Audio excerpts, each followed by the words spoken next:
নমস্কার বন্ধুরা, আশা করি আপনারা সবাই খুব ভালো আছেন। তো আমি সেই দিনকে কালীঘাট থেকে পুজো দেওয়ার পরে চলে গেছিলাম স্প্ল্যানেড।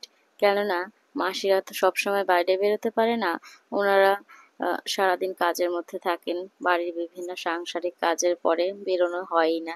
তো কালীঘাটে আমরা মায়ের কাছে আরাধনা করলাম, পুজো পার্বণ শেষ করলাম, খাওয়া দাওয়া করলাম, করার পরে তো মনে হলো যে চলো তাহলে কোথায় যাবে কোথায় যাবে, তো পুজোও চলে এসছে, সামনেই পুজো। তো পুজোর জন্য রীতিমতো কিন্তু মার্কেটিং শুরু হয়ে গেছে। স্প্ল্যানেট না গেলে কিন্তু বুঝতেই পারতাম না এতটা তোড়জোড় শুরু হয়ে গেছে। প্রত্যেকবারের ন্যায় হয়তো এবারে পুজোর আমেজটা একটুখানি ঢিলা ঢালা, কেননা আমাদের মনে কিন্তু সেই সতেজতাটা আর নেই।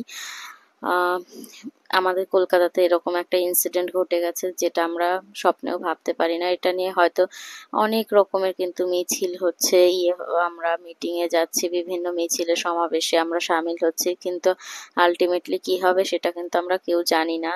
আসলে ফাইনালি অপরাধী ধরা পড়ুক, এটাই আমাদের চাওয়া।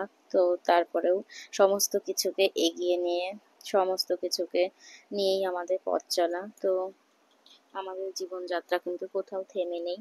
পুজোর প্যান্ডেলও রীতিমতো কাজ শুরু হয়ে গেছে, আর শুরু হয়ে গেছে এদিকে আমাদের আন্দোলনও থামেনি। আমরা কিন্তু আন্দোলনের সাথেও যেরকম যুক্ত রয়েছে, পাশাপাশি নিজেদের দৈনন্দিন জীবনটাও তো আমাদের অতিবাহিত করতে হচ্ছে। আমরা সেরকমই কিন্তু। তো সেদিন যখন প্ল্যানেট গেলাম, যাওয়ার পরে কিন্তু বুঝতে পারলাম না পুজোর মার্কেটিং প্রখর রৌদ্রে দুপুরবেলা, আমাদের সকাল সকালই পুজো হয়ে গেছিল। তো যেতে যেতে দুপুর হয়ে গেছিল, যখন দুপুর তখন কটা বাজে, 2টো 2:30 হবে, তখনও কিন্তু চিলেদার্স, তারপরে হচ্ছে নিউ মার্কেটের ভিতর দিয়ে যে শপিং মলগুলো, এত ভিড় আর কি বলবো, প্রত্যেকটা দোকানে ভীষণ ভিড় আর কেনাকাটার ধুম পড়ে গেছে। যদি আপনারা ভালো করে দেখেন দেখতেই পারবেন। আমি ভাবতেও পারিনি যে এতটা আগে এত মানে ভীষণভাবে কেনাকাটা শুরু হয়ে গেছে। আমি নিজের জন্য তো সেদিন কিছু কিনিনি, কারণ আমি তো কিনতে যাইনি, আমি গেছিলাম বেসিক্যালি পুজো দিতে।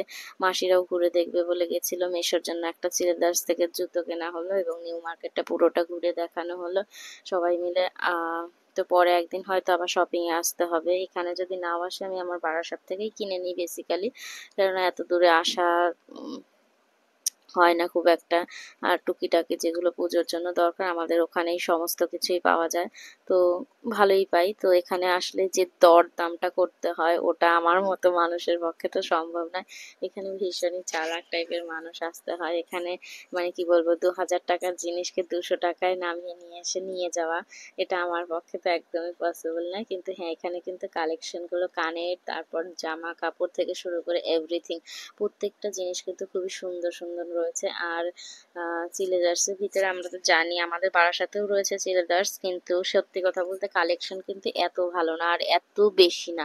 এখানে যেরকম প্রত্যেকটা মানে ভ্যারাইটিস, যেরকম আপনি চটি থেকে শুরু করে এভরিথিং, সব রকমের কালেকশন রয়েছে। আর মানে এত লোক, পুরো ভর্তি ভর্তি লোক গেছে, সবাই কিন্তু শুধু মানে গুচ্ছের জুতো কিনে নিয়ে যাচ্ছে, গাদা গাদা, মানে ফ্যামিলির যত মেম্বার আছে সবার জন্য হয়তো এখান থেকে সবাই শপিং করে নিয়ে যাচ্ছে। আমরা কিন্তু গিয়ে, আমি গিয়ে বসে পড়েছি, সারাদিন হেঁটে হুটে পুজো দিয়ে আমার পা পুরো ব্যথা। তার মধ্যে পরে গেছিলাম একটা হিল জুতো, কেননা আমার হাইট তো অনেকটাই শর্ট। তার জন্য আমাকে অলওয়েজ মানে কি বলবো, একটু শাড়ি টাড়ি পরলে হিল পরতেই হয়। তো হিল পরে আমার নাজেহাল অবস্থা। তারপর আমি গিয়ে বসে পড়েছি। এর আগে দেখা দেখি করছিল, জুতো টুতো বাছাই করছিল। আমার অলরেডি অনেকগুলো জুতো রয়েছে, আমি আর কোনো জুতো কিনতে যাইনি, কেন আমি বারাসাতে ছেলের কাছ থেকেই জুতোটা কিনেছিলাম। তার এই কলকাতার ভিউ, প্রকৃতির কি খেলা বলুন। হ্যাঁ, এই সাদা সাদা মেঘগুলোই যেন বলে দিচ্ছে মায়ের আগমনী বার্তা চলে এসেছে। যেন আমরা প্রত্যেকে দিন গুনি।